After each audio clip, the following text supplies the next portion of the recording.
Go find your basket of fruit and pick out an apple you think looks good. Now, using a sharp cutting knife, carefully cut the apple at a slight diagonal so that it slices right through the center of the apple core. While we're here, let's save 2 of the seeds because we'll be needing them later. Now that we've got our 2 halves, let's take the side that still has the bottom attached and place it face down on a cutting board. We'll need to place 2 butter knives perpendicular with the top and bottom of the apple.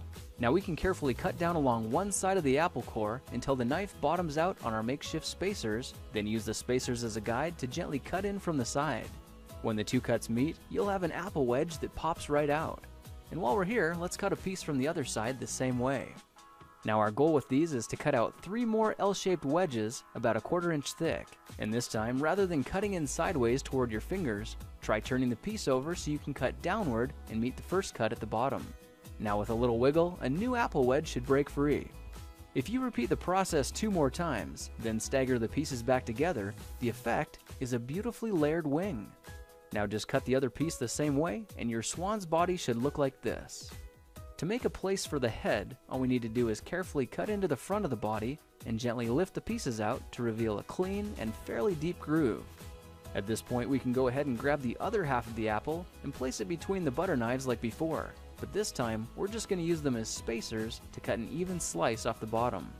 You can see that repeating this process 3 or 4 times gives us a nice variety of shapes and sizes.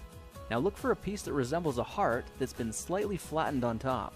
All it takes to form the swan head is 3 strategic cuts with a knife. I made 1 angled cut to form the head, a horizontal cut to form the neck, and 1 slanted cut at the bottom for the base. Now you should be able to see how this is coming together, and to clean it up a bit, just use your knife to round off the sharp edges. All that's left now is to place the apple seeds where you think the eyes should go, then use the side of a butter knife to press them firmly into position. When both eyes look good, simply drop the neck into place, and you're done. You've just created a beautiful and decorative apple swan. I spritzed mine with a bit of lemon juice to help prevent it from turning brown, then put it on display to show off for our dinner guests later that night. If you try using different apples, you'll get a nice contrast of colors, and every bird will look a little bit different.